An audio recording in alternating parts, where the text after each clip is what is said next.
read you something, and you must Yeah, listen. this is my contract I do here. solemnly I and wrote this up sincerely myself, and by the truly way. declare, affirm that the evidence I shall give shall be the truth, the whole truth, and nothing but the truth. Indeed, Your Honor. Okay, please continue. Okay, Mr. Bagwell, could you identify yourself, who you are and who you work for, please? Yeah. So Ricky Love that, Bagwell, thanks. one of the Bagwell twins of the city. I am one of the co-owners of Pizza This, and also head of security and also head of entertainment for the King's Records and the King's Club. Shit. Perfect. I believe you have handed us a document today, which for everyone in their eyes, if they want to head over to the Bluetooth, go to Score City Bulletin, and they will see the document I've just put. I'll give a second or two for every you time to we tried, catch up with your eyes, and I'll joke. continue. Oh my god. The temporary closure of King's Records. They closed it down. No way. No way. We're done out. We are done out. Mr. Bagwell, Yes. now I believe everyone's eyes have caught up. You've handed me what does this look like? A temporary closure of King's Records, dated the Friday the 24th of December, 2021. That's correct, yes. Okay, could you state exactly what this temporary closure is, please?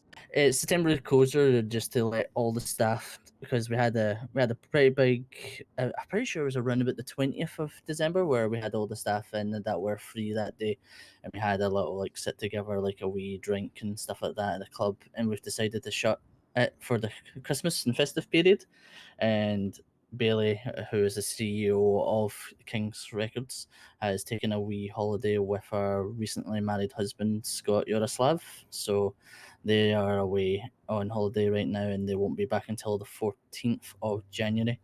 So this is just a little closure that Bailey has handed over to the City Hall to let them know that it will be closed up until then.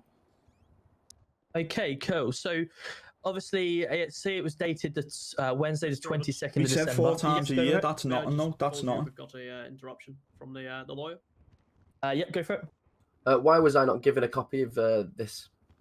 Because I was handed this literally about Bigs, bro. 1 hour before this whole thing happened. And I'm assuming my clients have never seen this contract before. This document. We never seen it either until that's why I brought him to the stand. And this is why the further questions we'll be having to find out exactly what's going on with this. Just to I was reiterate approached. So what happened was I was approached when the whole announcement went out from the court. When I posted the contract and stuff like that, I was approached by King's Records in the city that they were quite concerned that their name was being branded with such things. They then handed me about an hour previous to this a letter dating that they were on holiday. And they do not return till the 14th of the 1st of 2022. But what you're forgetting, this is 4 times. This is 4 times a year. It might not be that exact date, but this is 4 different dates. We make these drop-offs. Yeah, again, this is why the questioning will be come out. Obviously, my question firstly to Mr. Bagwell. So, is between the dates of the 24th of 12th to the 14th of the 1st, was there any activity happening with King's Records? No, King's Records was closed. Okay, so the next question then for Mr. Doe and for, of course, Mr. Montana. The 14th of the 1st, 22, is apparently when Mrs.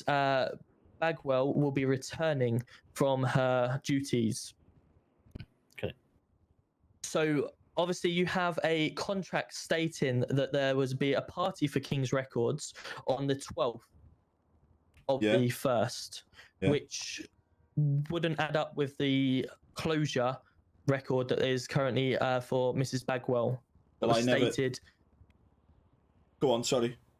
No. I'm just trying to picture what's going on here, because obviously I've just been handed this. This is why it's been posted, and of course it was first of I heard about it in the same. I'm sure that maybe you've heard about it. Excuse me. Do you mind if I say something quickly?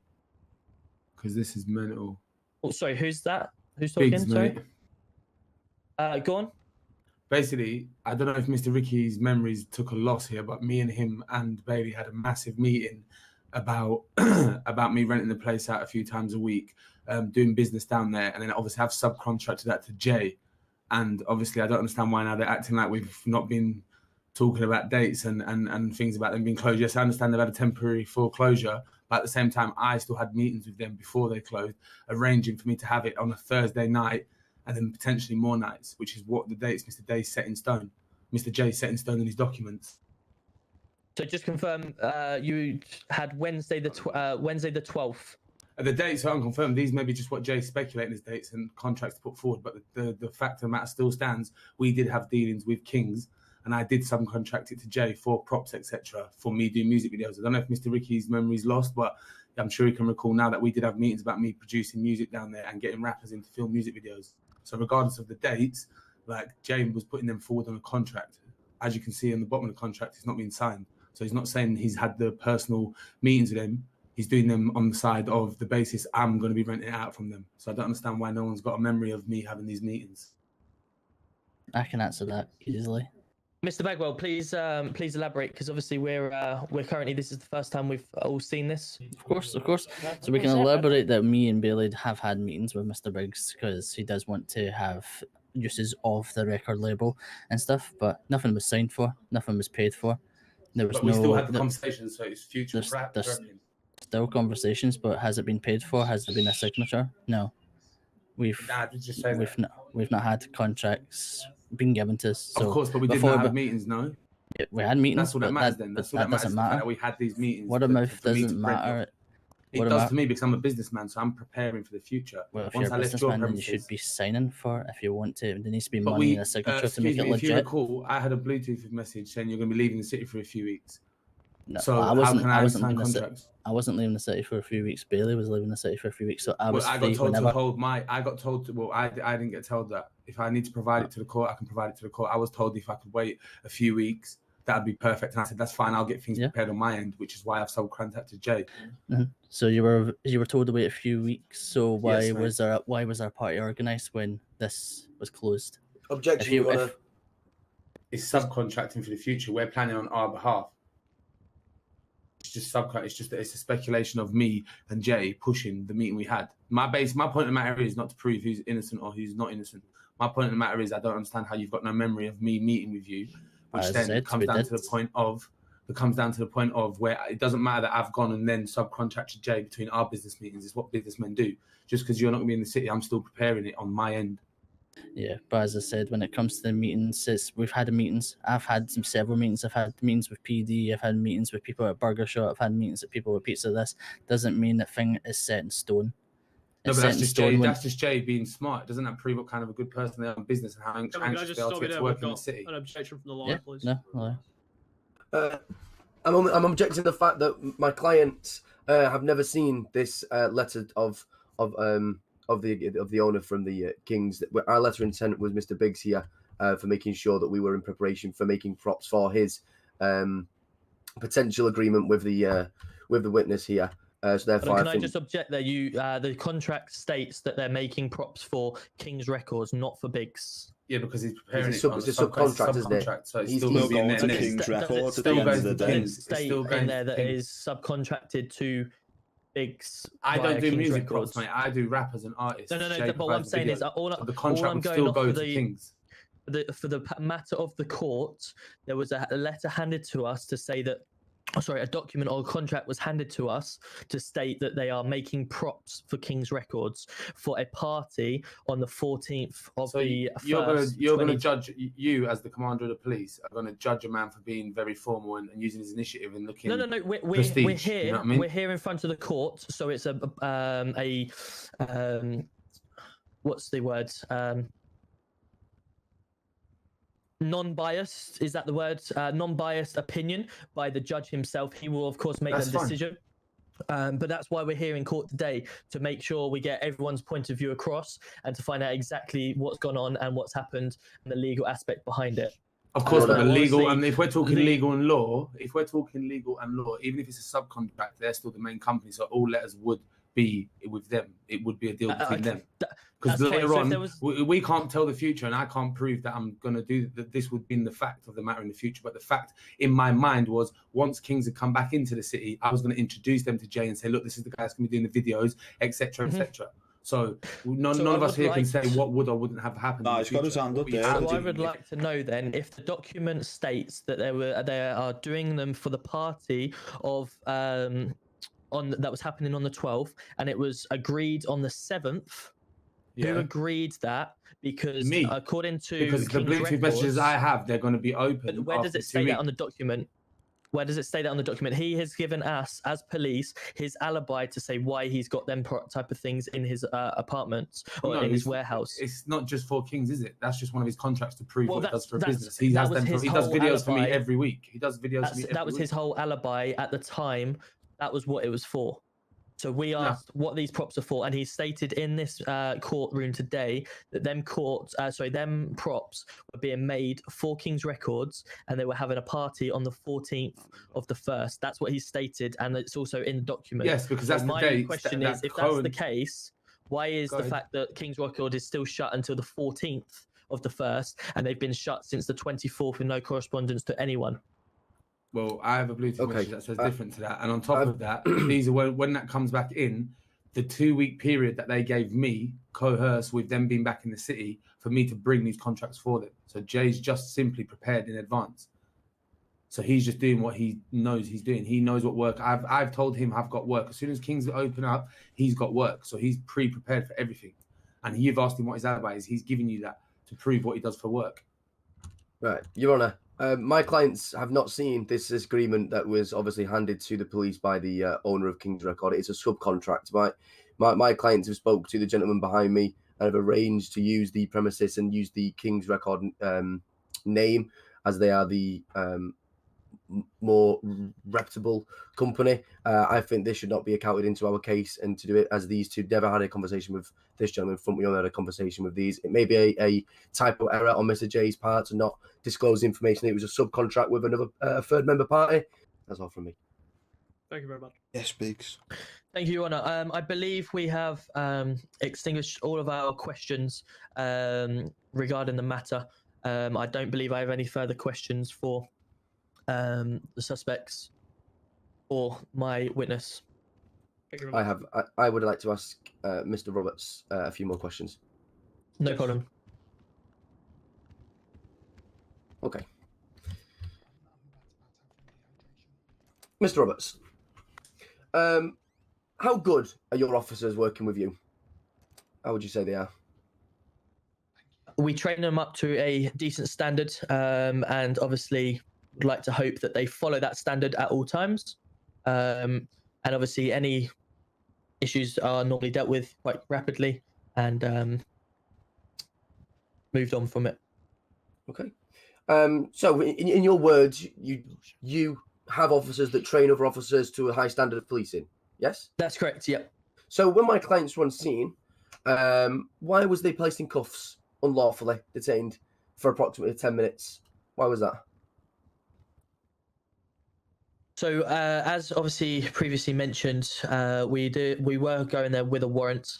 There must have been some miscommunication between my officers. As I said, we started that we were going to go there with a warrant, and then of course we ended up going a little bit sooner than expected due to the nature of the call that come in. And that was the whole reason why maybe my officers at the front wasn't briefed as well as the officers that were inside doing their job correctly. So again, like I say, from a police procedure point of view, I can only apologise that the correct wording was not said across at the time, or the correct procedure, I should say. Yeah. So just for the knowledge, you as a commanding officer, you know that detaining someone, and I believe when I was watching over the gentleman's body cam, the officer's body cam, and I quote, it was, "I'm detaining you for questioning." Now, you as an officer should know that you can't detain someone for questioning. What is the correct procedure to ask someone questions? What do you do? Correct. Like I said, they should have been arrested on scene straight away and placed in cuffs. Now, of course, like I said to you, the correct wording of the incident obviously was a mismatch. And later, 10 minutes later, once we found out exactly the situation, my GC3, my third in command, actually went and dealt with the situation correctly, which he was further arrested at the time. Now, GC3, I've heard some great things from yourself about this gentleman, and clearly he's a good officer. But good officers make mistakes, and my clients wasn't given their rights; they wasn't cautioned. So up until the point of questioning, none of their statements should have been used in evidence. Your Honour, you know that even in the caution it says anything you do say may be given evidence, but they never got the key part of the arrest, which is their caution. So, You're right. Are my clients arrested? Are they detained? You know, are they still arrested? Are they detained? I don't believe that they've been given their rights up until any point, even when into the critical part of a whole case that they are getting interviewed by senior members of the police force, that just before they click that tape, they need to be given their rights. Would you agree, Mr. Roberts? That's correct. Now, on to the point of your officers while we're speaking about it. Everyone in this jury knows that response time is brilliant when in the police. Would you not agree? Would you agree that the police response time is adequate in the city? On most situations with the priority, I agree. The response time is pretty good in the city. That's good. That's good. So, when you stated, He's lying. when you stated before, when you were my clients, you had a call for shots fired at the premises. Is that correct? That's correct. Now, to my knowledge, shots fired would mean a greater threat to life than most scenarios. Would you agree? Correct. And you stated before, previously, that no officers attended that shots fired and potentially that threat to life at that premises. That's correct. And I also stated the reason why. Which was? There was not enough armed officers on scene, on duty at the time to head to that call. So rather than place my officer's life at risk, they observed from a distance, but unable to gather enough evidence to prosecute anyone of such crime at the time. So they observed shots fired from a distance. Yeah. They monitored anything going in or out, but obviously got there too late and didn't actually see anyone going in or out of the premises. So whether that was they'd made way on foot, I'm not sure. But like I say, my officers, if we do not have enough officers on duty that are trained and skilled in the department of shots fired, there would be no way that I would put my officers at risk and potential risk their life to attend an incident like that. Okay, so for everyone here, just to know that if there is officers not available and you're being shot at, they're not going to attend it. They're not going to come. They're not going to help you. Crazy. That's, in my opinion, Your Honour, that's a bold statement from the officer here, that just because he doesn't feel that they need to put his officers on, which I completely agree with. I wouldn't want to put myself in a scenario. I'm not firearms trained. Observing from a distance when potentially someone is bleeding to death from a shot wound, would that happen to my family if I was told that my son or my father or brother or whatever it may be was left to die potentially by a fatal wound because the police were observing me from a distance? As Your Honour, as you know, I could call a paramedic or any trained doctor up here. There is something in the city. They normally use DRAB, which is actually I think there's a paramedic over here. They normally use DRAB as the first response to any patient, and the response DRAB D is for danger. You check for any dangers that are currently out before. Then you check for response. Was there a danger? Airways and breathing. Now the danger is shots fired. Now if we were to put ourselves into that position of danger without having the correct equipment and training, then we're causing further danger to ourselves and the public. Because what would happen then is that if I was to send my officers into the situation unarmed, untrained, they may end up getting shot. They may end up dying. Then all of a sudden we've gone from having 10 or 5 to 10 officers in the city that are trained for heading to shop robberies or heading for general fights or anything like that, or stabs, anything that doesn't involve a gun, Your Honor.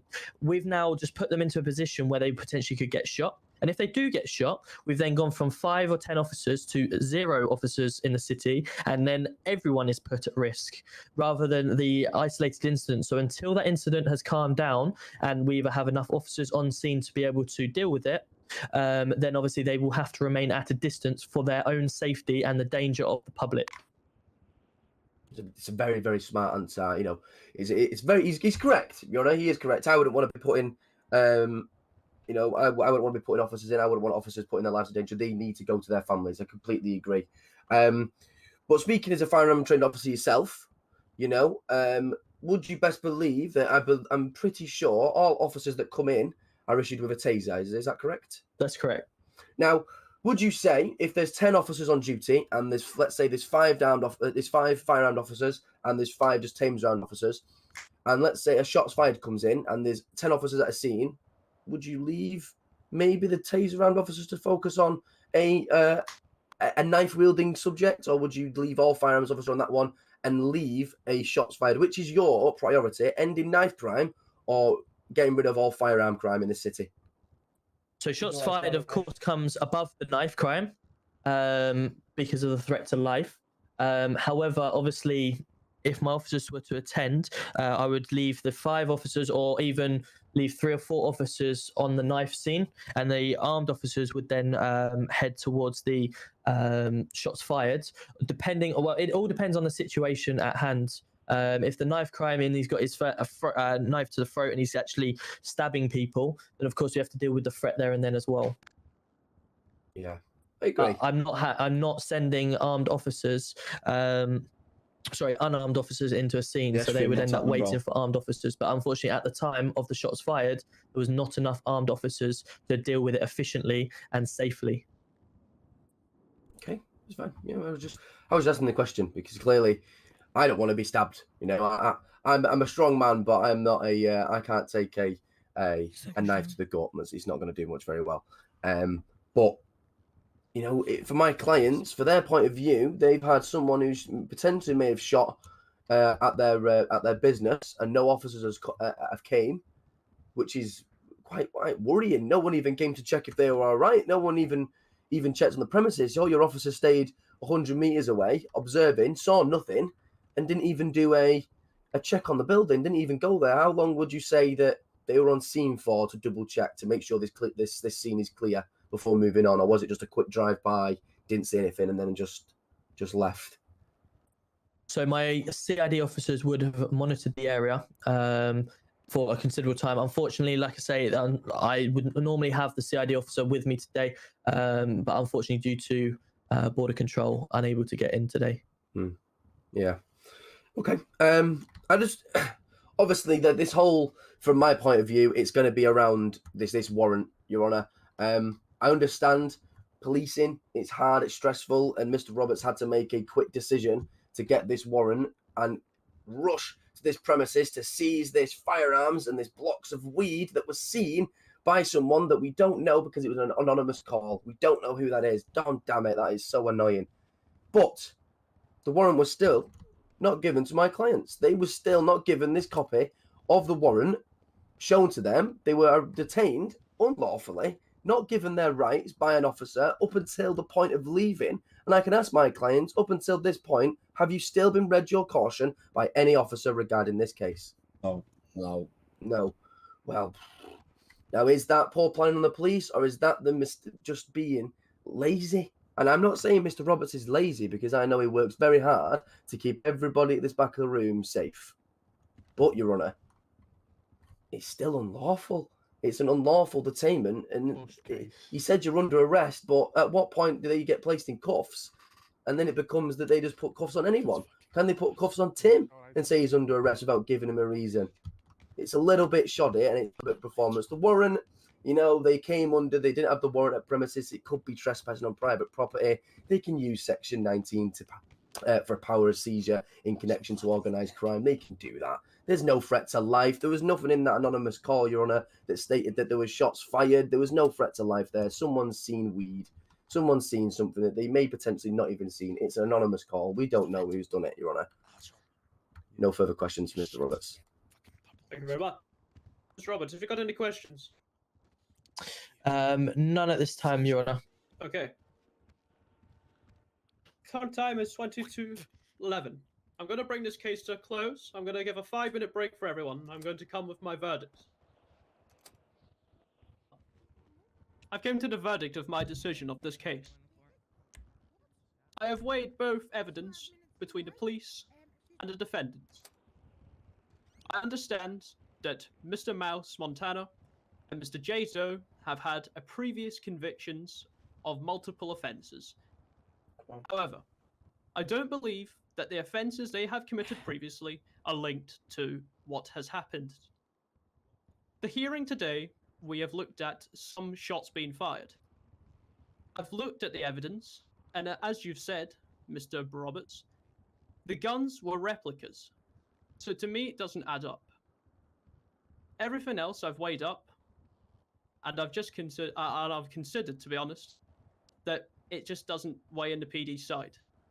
Therefore, Free the boys. I find Free the Mr. boys! Montana and Mr. Jado non-guilty of all Yes, offences.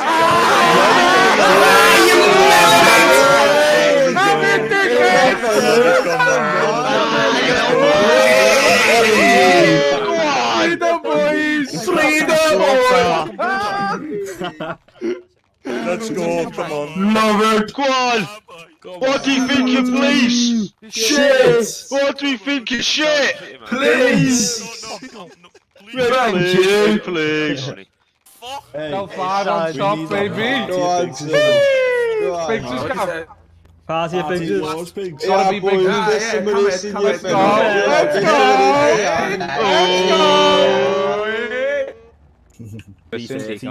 Oh yeah, little grass lad. Who? Don't worry, you've always got bigs, lad. King Records lad when he's like Don't worry, a big Norwich section. When we catch him, bro, he's getting it. Yes, Tim, lad. Why are you capturing? Oh, fucking that King's Records who's tried to fucking stand against us, bro. Running for Catching mayor, like a coming over, boatman. asking me to fucking give him me vote and that. Hasn't been Then in for testify. months soon as it's your court date. Yeah, Piers. Yeah, he tried to throw you under the bus there, didn't he? Don't worry, cuz I got the 95th minute. Good job, fucking Biggs is good at what he does. Well, Biggs in the one Benny's there. I love my girl, but she loves magic more. My baby's nothing but a dirty fucking cold whore. I love my girlfriend, but she loves magic more. Since today, Joshua. My baby's nothing but a dirty fucking cold whore. Dirty fucking cold whore. Dirty fucking cold whore. Dirty fucking cold whore. Dirty fucking cold whore. Look at these breakdancing. Fucking hell, not seeing the flips on that.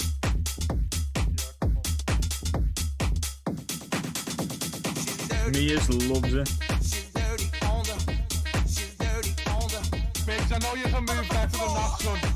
Look how heavy it is, lad. With the 110s as well, it looks naughty.